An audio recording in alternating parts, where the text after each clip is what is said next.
Welcome back to Joga Bonito. So this will be our second episode. I'm Joe, and today we'll be looking at the remaining of the league.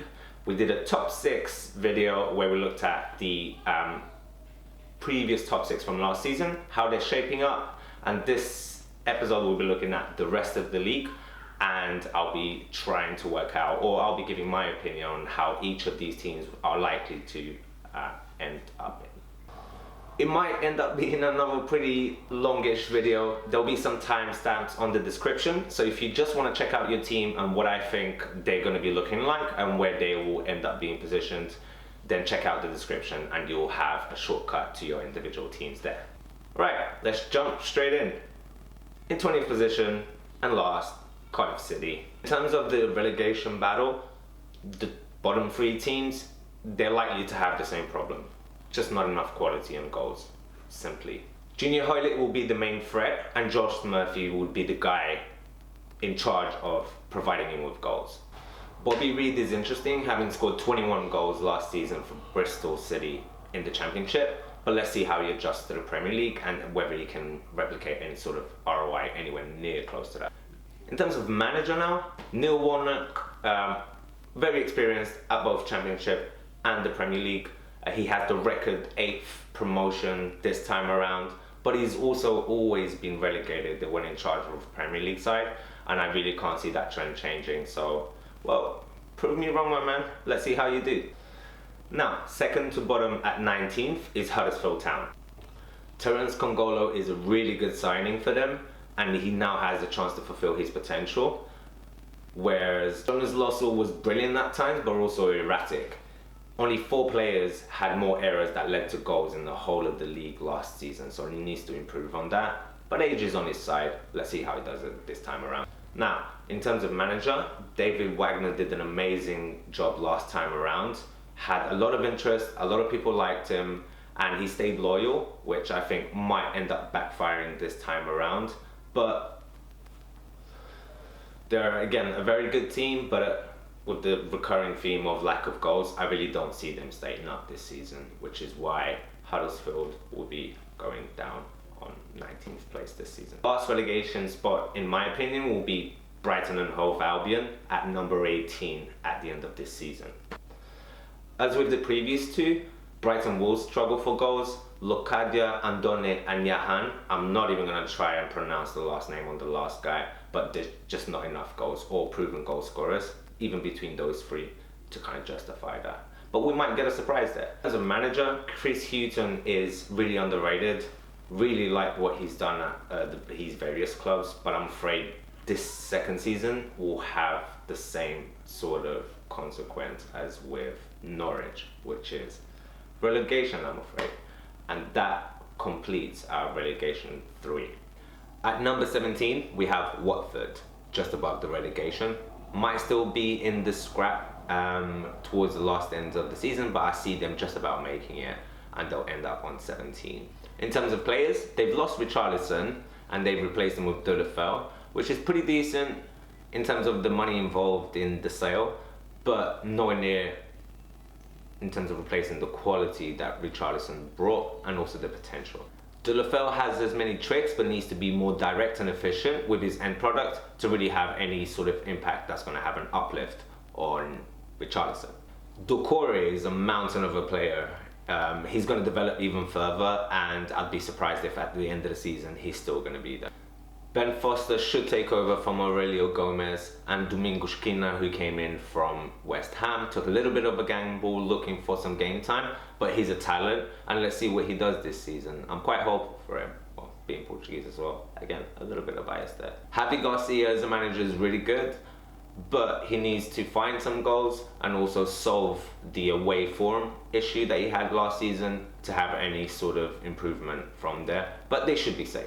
Now, at number 16 comes Bournemouth. It's changing times for Eddie Howe's team in terms of manpower, and Nathan Ake is a complete baller, and he's going to develop even more. Probably for me, one of my favourite young left backs in the league, and he's going to be an even better player this season. David Brooks is another talented young Brit joining the Bournemouth evolution.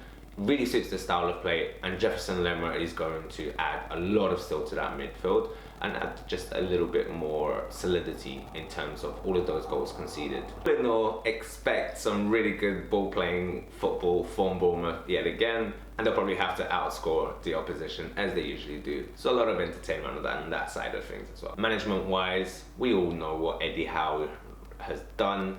We all know his football philosophy, love watching him play, and it's going to be another sort of evolution within that team and of his style of play. Really like his calm nature on the sidelines, lets his team play, doesn't really panic too much when they go a goal down, and you see a lot of comebacks because of that, because the players know that he believes in the way that they play and they believe in his football philosophy. A complete contrast to someone like Sean Dyche, but equally as good in terms of young management coming through and making an impact in the Premier League. Danny Ings was a late recruit coming in from Liverpool on loan, and it will help to give them a couple more goals, especially if Charlie Austin is a little bit injured, which again might be a little bit risky since both of them tend to get injured, but at least one of them should be fully fit at one point or another throughout the season. The main thing here is going to be their home form. They only won 4 games in the whole of last season, so they have to improve their form at St Mary's if they stand a chance at having some sort of impact this season. Management wise, we have Mark Hughes at the helm, an established Premier League manager who doesn't really set the world alight, but a couple of top half finishes shows that he is a proven manager in this level and in this. Ending up on 14th is Crystal Palace. Vicente Gaeta is a really good goalkeeper and will solve a long-standing problem, while Kouyaté is going to come in and soften the blow of losing Cabaye and Ruben Loftus-Cheek. Wilfried Zaha will be again the main man for them, and they did really well to hold on to him by pretty much scaring everyone off with a 70 million price tag. Zaha had a career best 9 goals last season. He's already scored 1 in the first game, and I see him pushing on stats wise and end product wise. He's getting more and more mature, and again they'll be heavily reliant on him. Palace struggled a lot without him, but now they've got Max Meyer, which was a great buy, and Jordan Ayew to come in and supplement the wings. So if he ever does get injured this time, they should be better prepared. Benteke has now more than enough ammunition. They shouldn't really struggle for goals too much, and I look forward to seeing Wan-Bissaka develop further. This young player from their academy coming through. Already had an assist, played really well in the first game this season, and I see him doing really well, and again, a great young prospect. Roy Hodgson's a veteran. He'll keep things ticking along well. It'll probably be his last role as a manager, and I look forward to seeing Crystal Palace play this season. They should be doing pretty. The gentleman that is Roy Hodgson will keep things ticking away again, and they'll be just fine under him in what probably be his last role as a manager. Moving on to number 13, we have Burnley. It's going to be a tall order for them to repeat what they did last season. They're now in Europe. The squad's going to be stretched a little bit, so I can't really see them finishing 7th again. Ben Gibson has come in and will make the defense even meaner. Chris Wood scored a goal every other game. He was off for a little bit, so they got Vidra in, which will help if he ever does get injured again. But Chris Wood again will be the main goal threat and someone they'll be relying on to get that goal tally up. Sean Dyche worked his magic last year. They qualified into the Europa. What a guy. For many, the best manager last year. I can't really see them performing that miracle again, but 13th is probably just about right, and they'll be finishing quite comfortably mid-table this season. Moving on to 12th place now, and we have Fulham. Jean-Michel Seri was a great addition, almost joined Barcelona last year. There was a bit of a fight to get him. Fulham managed to get him in. His athleticism and power in the middle of the park is going to supplement really well Tom Kearney's passing ability, and together they're going to make a really good, strong midfield. Mitrovic was rewarded for a fine loan spell last season with a 20 million move. He's now going to be spearheading their attack, while Mawson, Bryan and Chambers is going to add some reinforcement to that defense. And again, really good quality purchases there, and I think they got a really good squad, hence this league position. Last but definitely not least, Ken Ryan Sessegnon bring that education he got from a tough championship season into the Premier League and really make an impact that a lot of people are expecting. Still a little bit up in the air whether he's going to be playing left back or left wing. I think some games He's got the flexibility to maybe start on the left wing and drop back into left back if need be.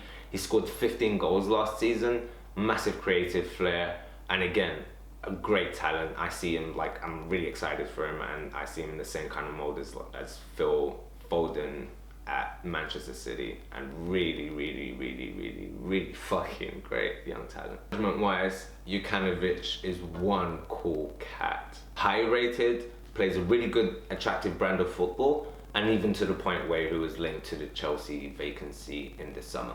Jukanovic is from the new school of positive passing and pressing game. I expect him to play really well.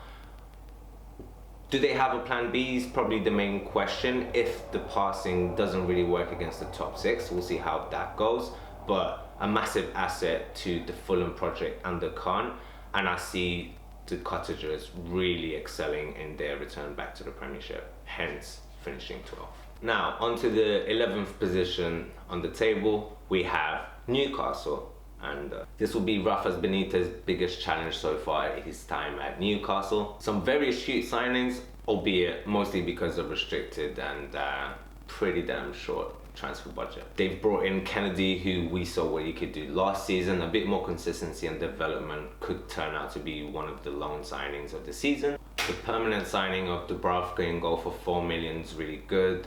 Shar is a really good buy again for 3 million, and Kisu Young for 3 is going to add some depth to the squad.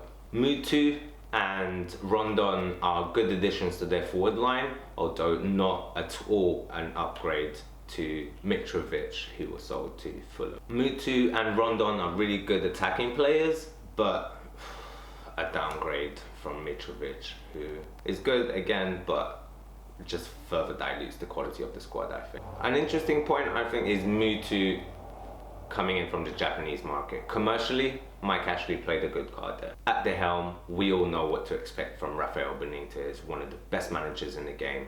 Really frustrated right now with the ownership. I really can't see him staying past the current season. He's refused to sign a new contract, and I really get the feeling that Mike Ashley is kind of on his way to an exit strategy. I don't see him kind of pumping even more money. He's more likely to want to get out and sell. Moving on swiftly to number 10 and Leicester City. Losing Mahrez is obviously going to be a big blow, but keeping a demotivated player is probably something they should avoid anyway. So it was kind of meant to be, and Mahrez has gone on and got the move that he wanted. Johnny Evans and Ricardo Pereira are going to be an awesome pair of defensive signings for them. Ricardo Pereira almost went to Manchester United, or was rumoured to go there. Great quality coming in from Porto, and I think they'll prove to be a bargain in terms of the defensive side of things.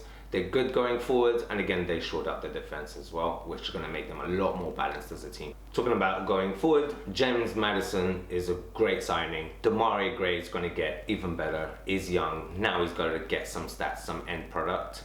Adrian Silva and Iheanacho need to start paying back their fees, so I see them improving this season again. It'll be tough for Iheanacho to dethrone King Vardy, but I think he'll be good for the squad, and whenever they do need him, he does add something different, a lot of pace and raw power onto that attack. Vardy again will score around 20 goals, so I don't see them struggling too much, hence the 10th position here.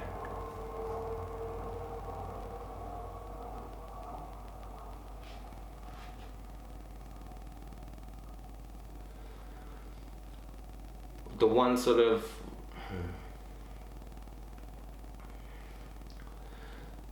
management-wise, I'm not too sure about Claude Puel. He kind of got lucky hanging on to his job. He got fired at Southampton, and I think he now has to prove that he is a top-class manager, and he's got a really good squad to play with, so no sort of reason why he can't really kick on now. Claude Puel did really well to hang on to his job, I think.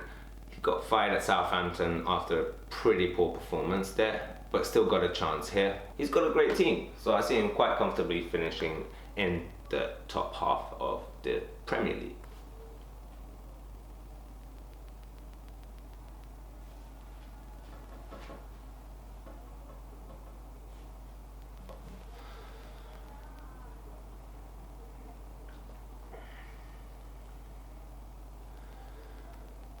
Now, onto the last three positions we'll be looking at. 9, 8th and 7th, and these are the guys that are going to be challenging for Europe, and 3 really exciting teams, a lot of new signings. And we'll start off with the Portuguese Revolution at Wolverhampton Wanderers. Wolves ended with one of the most memorable championship campaigns, finishing off in 99 points, especially as a debut managerial regime and a very attractive brand of football to it as well. Since then, they've added 2 Euro 2006 winners in the form of Rui Patricio and João Moutinho from the Portuguese national team.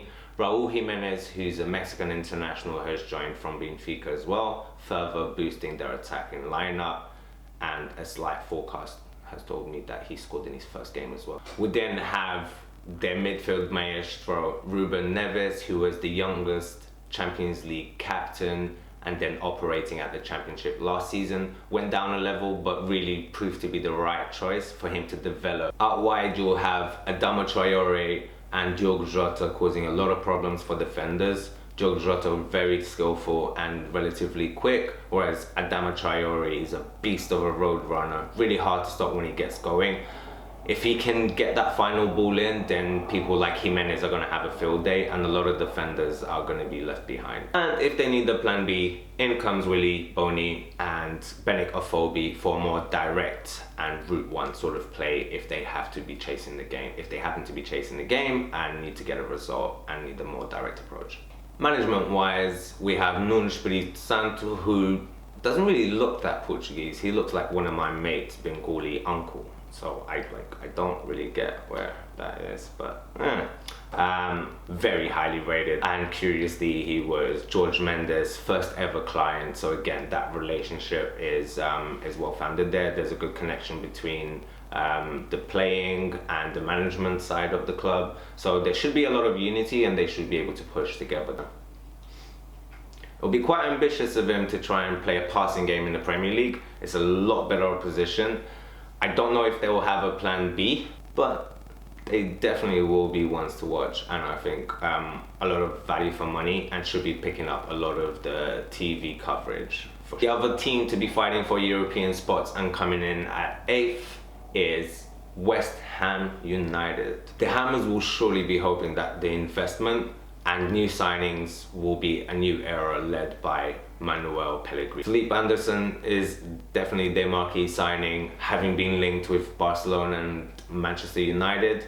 It's a major coup for West Ham, and someone that will add pedigree to their starting 11. Jack Wilshere and Ryan Fredericks are no-brainers at 3 signings. Again, great additions to the squad. And Yarmolenko had a pretty disappointing season at Borussia Dortmund. There's a lot of competition there, but still also a really good player, and interesting to see how he's going to be able to compete with people like Chicharito and Andy Carroll for a starting position. So the dynamic in attack is going to be something to watch out for there. I'm curious to see how they're going to mix Arnautovic, the top scorer with 11 goals last season, and their new acquisitions, what the system's going to look like. They're playing Liverpool tomorrow, so we'll know really soon what that's going to look like. But again, a lot of options for them, and kind of keeps other coaches guessing as to what sort of system and what sort of lineup they're going to have to be facing. Issa Diop is their most expensive defender ever, and hopefully he'll justify his price tag. Really good quality. Again, when you're playing for money, you get what you pay for, but also it will help people like Declan Rice and Reece Oxford in terms of learning from those sort of quality of players, and hopefully those young players will learn from him and further develop. I really like both of them. We'll see how they do and how they develop, but cup competitions are probably they're gonna be huge. Manuel Pellegrini, after a fortunate spell at Hebei, China, brings with him a sort of a more attacking promise. Hammer fans were a little bit delusioned with the way the team were playing. He now has a really good team. They should kick on, and I'm looking forward to seeing them play. Hopefully they don't do too well tomorrow or today. Depends on when this video goes live. But he faces a tough start to the campaign, with 5 out of the 7 opening matches coming against last season top 8 teams. They've bought well, so plenty of optimism right now in the Hammer camp, but it needs to be followed up with an equal amount of patience. Not jumping on the bandwagon, but they'll do super well and hence being 8th at the end of the season. Last and not least, and possibly the team that will be qualifying into the Europa League is Everton. Richarlison and Mina are the two that I'm looking forward to watching the most. They come in at combined £80 million. It's a lot of money, but at 21 and 23, there should be a lot of value for money long term.